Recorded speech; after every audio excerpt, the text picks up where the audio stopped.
morning, students. Once again, your second book, Footprints Without Feet. A supplementary book is before you. We are reading in these days your fifth lesson. First part has completed and the second part will be start just now. Last day we have read that Griffin उस store से धन चुराकर भाग चुका है जहां उसने अपने लिए सर्दियों से बचने के लिए कुछ पोशाक पहनी थी, एक हैट सर पे लगाया, दाढ़ी मूछें लगाई और वहां से वह अब प्रस्थान करता है। तो यहां पर सेकंड पार्ट में कुछ क्वेश्चन आते हैं। First question is that why does Mrs hall find the scientist eccentric. जो एक सराय की मालकिन है मिसेस हॉल, वो इस वैज्ञानिक को सनकी क्यों समझती है, इस प्रश्न का उत्तर हम यहां पर लेंगे। सेकंड है what curious episode occur in the study. उसके अध्ययन कक्ष में कौन सी घटना घटित हुई, इसका आंसर लेंगे। What other extra ordinary things happen at the in. और उस सराय में जहां पर ग्रिफिन आकर ठहरा था वो अप्रत्याशित असाधारण घटना क्या घटित हुई, उसका भी आंसर लेंगे। तो स्टार्ट करते हैं हम ये इसका second part, footprints without fit. इस लेसन के नाम पर ही आपकी बुक का नाम फुटप्रिंट्स विदाउट फिट रखा गया है। यह एक नॉवेल है, उस नॉवेल का एक अंश हम यहां पर देख रहे हैं। Eager to get away from crowded London. इस इच्छा से कि वह उस भीड़ भाड़ वाले लंदन को छोड़ दे, he took a train to the village of Iping. उसने एक ट्रेन पकड़ी जो इपिंग जाती थी। Where he booked 2 rooms at the local inn. उसने वहां की स्थानीय सराय में 2 कमरे बुक कराए। किसने, अर्थात ग्रिफिन ने, जो एक वैज्ञानिक था जिसने एक ऐसी दवाई का निर्माण किया था जो व्यक्ति को अदृश्य कर सकती है। The arrival of a stranger at an inn winter was in any case an unusual event. एक अजनबी का सर्दी के दिनों में पहुंचना अपने आप में एक असामान्य घटना थी। अर्थात सर्दी के दिनों में उस सराय में बहुत ही कम लोग आते थे। ए stranger of such uncommon appearance set all Tom's weighing. एक अजनबी का एक असामान्य ढंग से वहां पर पहुंचना लोगों के लिए चर्चा का विषय बन गया। Mrs Hall the landlord's wife made every effort to be friendly. Mrs Hall ने, जो उस सराय के मालिक की पत्नी थी, प्रत्येक प्रयास किया कि उसके साथ मित्रवत रूप से रहा जाए। But Griffin had no desire to talk and told her. लेकिन ग्रिफिन की ऐसी कोई कामना नहीं थी कि वह उससे बातें करे। My reason for coming to Iping in a desire for solitude. उसने उसे बताया कि मेरा यहां आने का केवल एक कारण है कि मैं शांति के साथ रह सकूं। I do not wish to be disturbed in my work. मैं नहीं चाहता कि मेरे किसी भी कार्य में कोई डिस्टर्बेंस करे, व्यवधान उत्पन्न करे। Besides an accident has affected my face. इसके अतिरिक्त एक दुर्घटना में मेरा चेहरा भी ग्रसित हो गया है, अर्थात मेरे चेहरे पर चोट आई है। Satisfied that her guest was an eccentric scientist. संतुष्ट होकर इस बात से कि उसका यह गेस्ट अपने आप में सनकी है। ये सब बातें बताती हैं कि उसका वैज्ञानिक, उसका गेस्ट एक सनकी था। And in view of the fact, और इस दृष्टिकोण से भी कि he had paid her in advance. उसने उसको अग्रिम धनराशि दी थी, चूंकि उसने स्टोर से जो धन चुराया था वो सब यहाँ पर मिसेस हॉल को आते ही दे दिया था। Mrs Hall was prepared to excuse his strange habit and irritable temper. Mrs Hall ने अपने आप को इस बात के लिए तैयार कर लिया था कि वह उस अजनबी की आदतों और उसके चिड़चिड़े स्वभाव को बर्दाश्त करेगी, स्वीकार करेगी। But the stolen money did not lost long. लेकिन चुराया गया धन ज्यादा लंबे समय तक नहीं चल सका। And presently Griffin had to admit that he had no more ready. वर्तमान में ग्रिफिन ने यह स्वीकार करना पड़ा, ग्रिफिन को स्वीकार करना पड़ा कि he had no more ready cash, मेरे पास कोई ज्यादा नगद धनराशि नहीं है। He pretended however that he was expecting to a cheque to arrive at any moment, कि उसे किसी भी क्षण एक चेक प्राप्त होने वाला है, जैसे वो चेक प्राप्त होगा वह उसका पेमेंट कर देगा। ये बात उसने उनके सामने रखी। शॉर्टली आफ्टरवर्ड्स ए क्यूरियस एपिसोड अकर्ड, शीघ्र ही एक विचित्र सी घटना वहां पर घटित हुई। Very early in the morning A clergyman and his wife, सुबह के समय एक पादरी जो वहां पर ठहरा हुआ था एंड हिज वाइफ और उसकी पत्नी were awakened by noises in the from the clergyman, कुछ आवाज सुनकर वह पादरी जाग गया क्योंकि उसके कमरे से कुछ आवाजें आ रही थी। They hear the chink of money, वह आवाज थी सिक्कों की खनखनाहट की। Being taken from the clergyman desk, जो उस पुजारी की डेस्क से चुराए जा रहे थे। Without making any noise and with a poker grasped firmly in his hand, बिना कोई आवाज किए उसने अपने हाथ में एक लोहे की छड़ दृढ़तापूर्वक पकड़ी। The clergyman flung open the door, और पुजारी ने उसके दरवाजे को बड़ी तेजी के साथ खोला। सरेंडर, अपने आप को हमारे हवाले कर दो, ऐसी बात उसने कही, अर्थात आत्मसमर्पण कर दो। यस स्टूडेंट्स, यहां देखते हैं then to his amazement he realised that the room appeared to be empty, फिर उसने आश्चर्य महसूस किया, हैरानी महसूस की कि he realise that the room appeared to be empty, कि उसका कमरा तो पूरी तरह से खाली है। उस पुजारी ने देखा कि उसका कमरा बिल्कुल खाली था। He and his wife looked under, उसने और उसकी पत्नी ने अंदर कमरे में झांक कर देखा। द डेस्क, डेस्क के नीचे देखा। एंड बिहाइंड द कर्टेन्स, पर्दों के पीछे देखा। And even up the chimney, और चिमनी के ऊपर देखा।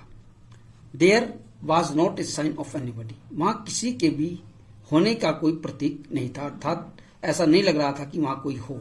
Yet the desk had been opened, हालांकि डेस्क जिससे धन चुराया गया था वो खुला हुआ था। And the housekeeping money was missing, और गृह प्रयोग में आने वाला धन वहां से गायब था। एक्स्ट्रा ऑर्डिनरी अफेयर्स, असाधारण बात, अद्भुत घटना। The clergyman kept saying for the rest of the day, पूरे दिन वह पादरी केवल इसी बात को कहता रहा, अर्थात पुजारी। But it was not as extraordinary as behaviour of Mrs Hall's furnitures a little later, सराय का जो मालिक और उसकी पत्नी उस दिन जल्दी जाग गए थे और यह देखकर हैरान थे कि वैज्ञानिक कमरे में नहीं है। अब उनके कमरे में भी एक विचित्र घटना घटित हुई। The landlord and his wife were up very early, जो सुबह जल्दी जाग गए थे। एंड वर सरप्राइज्ड, और आश्चर्यचकित थे, to see the scientist door wide open, कि उस वैज्ञानिक का कमरा खुला हुआ है। Usually it was shut was locked, हालांकि वह हमेशा बंद रहता था। And he was furious if anyone entered his room, और ये विचित्र बात थी कि कौन उसके कमरे में गया। एंड डिसाइडेड टू इन्वेस्टिगेट, तो उन्होंने जांच करने का प्रयास किया।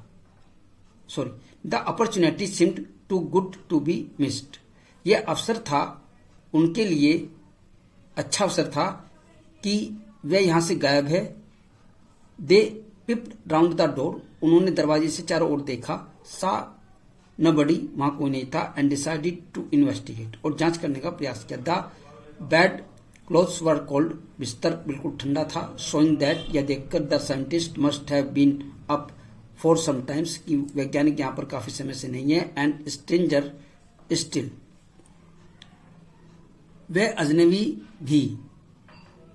द क्लोथ्स एंड बैंडेज, वो कपड़े, वो पट्टियां। दैट ही ऑलवेज, जो वह हमेशा पहने रहता था। लाइंग अबाउट द रूम, कमरे में इधर उधर बिखरी हुई पड़ी थी। ऑल ऑफ ए सडन, अचानक Mrs Hall heard a sniff close to her ear, Mrs Hall ने अपने चेहरे के पास एक छींक को सुना। A moment later that hat on the bedpost left up the dust itself into her face. एक अक्षर के बाद वह टॉप जो बेड पोस्ट पर लगा हुआ था, अर्थात बेड के पास जो कील होती है, खुटी होती है, उस पर हम टॉप लगा देते हैं, वहां से उछला और उनसे जा टकरा. itself into her face, उसके चेहरे से टकरा, अर्थात ग्रिफिन ने वह टॉप उठाकर उनकी ओर उछाल दिया. वह अदृश्य था, उसके शरीर पर कोई कपड़ा नहीं था, उसे कोई देख नहीं सकता था. Then the bedroom chair became alive, और उस बेडरूम की जो चेयर थी वो जीवित हो उठी. Turn away springing into the air, वह हवा में उछली. It charged straight at her legs foremost, आगे वाले पैरों की ओर से उसने उनको चार्ज किया, धकेला. As she and her husband turn away in terror, आतंकित होकर वह और उसका पति मुड़ गए. The extraordinary chair pushed them both, उस असाधारण चेयर ने उन्हें बाहर की ओर धकेल दिया, उस कमरे से बाहर की ओर कर दिया. And then appear to slam and lock the door after them, और इसके बाद वह कमरा बंद हो गया पूरी तरह से. Students, you can see here the next paragraph. Mrs. Hall almost fell down the stairs in hysterics. जो मिसेस हॉल थी वह आतंकित होकर नीचे गिर गई. She was convinced that the room was haunted by spirits, वह समझ चुकी थी कि उसका कमरा किसी प्रेतात्मा से ग्रसित है, अर्थात उसमें भूत प्रेत आ गए हैं.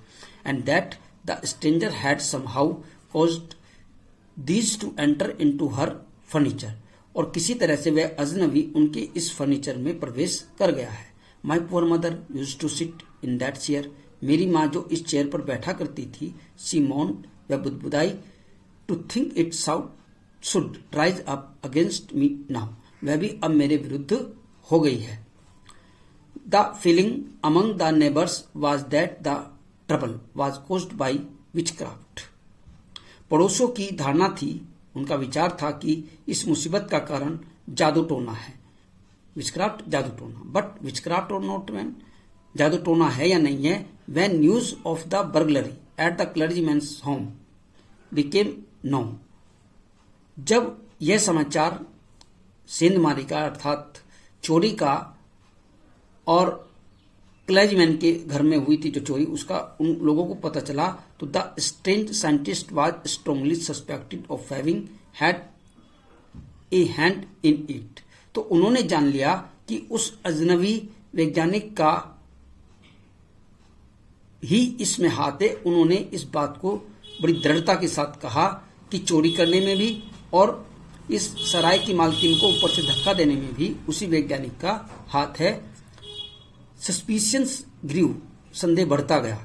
Even stranger when the suddenly produced some ready cash, जब उस अजनबी ने अचानक कुछ नगद धनराशि वहां पेश की, उनका संदेह और गहरा हो गया सभी का, क्योंकि अभी कुछ दिन से दो he had admitted not long before that he had no money, वह कह रहा था कि उसके पास धन नहीं है, लेकिन उसने अचानक ये धन कहां से दिया, अर्थात उसने उस पुजारी के घर में चोरी की थी, वही धन उसने वहां पर दिया. The village constable was secretly sent for, गांव का जो कांस्टेबल था उसको चुपके से बुलवाया गया. Instead of waiting for the constable, बजाय इसके कि कांस्टेबल का इंतजार किया जाए. Mrs Hall went to the scientist, Mrs Hall उस वैज्ञानिक के कमरे में गई. Who had somehow mysteriously appeared, जो किसी तरह रहस्यमय ढंग से वहां पर प्रकट हुआ था. हिज एम्प्टी बेडरूम, अपने उस खाली शयन कक्ष में. I want to know that you have been doing to my chair upstairs, she demanded. Mrs Hall ने उससे पूछा कि मैं जानना चाहती हूं कि तुम ऊपर मेरी कुर्सी के साथ क्या कर रहे थे. And I want to know how, और मैं ये भी जानना चाहती हूं कि it is you came out of an empty room, तुम उस खाली कमरे से बाहर कैसे आए. And how you entered a locked room, और किस तरह से उस बंद कमरे में अंदर गए. मैं ये सब चीजें जानना चाहती हूं. That is the last paragraph. Students, look here. The scientist was always quite tempered, now he became furious. वैज्ञानिक अब हमेशा की तरह जैसे वो एकदम से क्रोधित हो जाता था, इस बार भी वह क्रोधित हो उठा. यू डोंट अंडरस्टैंड हु और व्हाट आई एम। तुम जानती नहीं कि मैं कौन हूं और क्या हूं। ही शाउटेड, उसने चिल्लाकर कहा। Very well, I will show you. ठीक है, मैं दिखा देता हूं कि मैं क्या हूं। Suddenly he threw off bandages, whiskers, spectacles and even nose. अचानक उसने अपने सर पर बंधी हुई पट्टियों को, दाढ़ी मूछ को, चश्मे को, यहां तक कि अपनी उस झूठी नाक को भी उतार फेंका। It took him only a minute to do this. ऐसा करने में उसे केवल 1 मिनट लगा। The horrified people in the bar found themselves staring at a headless man. वे भयभीत लोग जो बार में थे, उन्होंने अपने आप को टकटकी बांधे हुए उस सिर विहीन व्यक्ति को देखा। अर्थात उसका सिर दिखाई नहीं दे रहा था, क्योंकि गर्दन से ऊपर की सभी चीजें जो उसने उस दुकान से, हॉल से चुराई थी, वो उसने उतार फेंकी। मिसेस जेफर्स, जो एक कांस्टेबल था, now arrived and was quite surprised to find that he had to arrest a man. वह अब आ पहुंचा था और पूरी तरह से आश्चर्यचकित था यह पाकर कि उसे अब एक ऐसे व्यक्ति को गिरफ्तार करना पड़ेगा विदाउट ए हेड, जिसका सर है ही नहीं। But Jeffers was not easily prevented from doing his duty. लेकिन जेफर्स आसानी से अपने आप को अपने कर्तव्य से विमुक्त नहीं कर सकता था, बचा नहीं सकता था। If A magistrates warrant ordered A persons arrest, यदि एक मजिस्ट्रेट ने किसी व्यक्ति को गिरफ्तार करने के आदेश दे दिए हों, then that person had to be arrested, फिर उस व्यक्ति को गिरफ्तार करना ही पड़ेगा, विद और विदाउट हिज हेड, उसके फिर सिर हो या न हो। There followed a remarkable scene as the policeman tried to get hold. एक विचित्र सा दृश्य वहां पर उत्पन्न हुआ। As the policeman tried to get hold of a man, जैसे ही उस सिपाही ने उसे पकड़ने का प्रयास किया, who was becoming more and more invisible, जो धीरे धीरे अदृश्य होता जा रहा था। As he threw off one garment after another, एक कपड़े के बाद दूसरा कपड़ा फेंकता जा रहा था। Finally a shirt flew into the air, अंत में उसने अपनी शर्ट हवा में लहराई। And the constable found himself struggling with someone he could not see at all. Constable ने अपने आप को एक ऐसे व्यक्ति के साथ संघर्ष करते हुए पाया जो वहां बिल्कुल भी दिखाई नहीं दे रहा था। Some people tried to help him, कुछ लोगों ने उसकी सहायता करने का प्रयास किया, but found themselves hit by blows that seemed to come from nowhere। लेकिन उन सब ने अपने आप को मुक्कों से पिटते हुए पाया जो कहीं ना कहीं से आ रहे थे। इन द एंड, अंत में Jeffers was knocked unconscious as he made a last attempt to hold on to the unseen scientist। अंत में जब जेफर्स ने उस अदृश्य वैज्ञानिक को पकड़ने का अंतिम प्रयास किया तो उसे ठोकर मारकर बेहोश कर दिया गया। नॉक्ड, ठोकर लगाई गई, अनकॉन्शियस, बेहोश कर दिया गया जब उसने अपना अंतिम प्रयास उस अदृश्य वैज्ञानिक को पकड़ने के लिए किया, जेफर्स ने। देयर वर नर्वस, अब वहां पर एक हड़बड़ाहट थी, सब लोग घबराए हुए थे। एक्साइटेड क्राइज, उत्तेजनात्मक चिल्लाने की आवाजें थी। होल्डिंग, उसे पकड़ो। बट दिस वाज इजियर, लेकिन ये कहना तो आसान था देन डन, करने की अपेक्षा। अर्थात कोई भी कह सकता था उसे गिरफ्तार करो, लेकिन उसे गिरफ्तार कौन करे, कौन पकड़े। Griffin had shaken himself free, Griffin ने अपने आप को एक बार फिर स्वतंत्र करा लिया। And now one knew where to lay hands on him, अब कौन ही जानता था कि उस पर कौन हाथ कैसे डाले, अर्थात उसको कैसे पकड़े। लेसन यहां समाप्त हो जाता है। आपके कोर्स में उस नॉवल से इतना ही पार्ट लिया गया है और इसकी मीनिंग्स, क्वेश्चन आंसर, इसकी समरी हम आपको सेंड करेंगे। वो सभी आप अपनी नोटबुक में लिखेंगे। इस कोरोना पीरियड में आप जितना भी हो सके अपने कोर्स को कंप्लीट करें। बाद में बहुत आसानी से आपको अपने कोर्स को तैयार करने में कोई दिक्कत नहीं होगी और जितनी भी समस्याएं हैं वो नहीं आएंगी। अब आपके पास समय ही समय है। आप अपनी सुविधा अनुसार YouTube पर इस लेसन को एक बार फिर देखना, सब चीजें समझ में आएंगी। ना आए तो 6 से 7 बजे तक आप कॉल कर सकते हैं, पूछ सकते हैं, जान सकते हैं। Okay, thank you, have a nice day.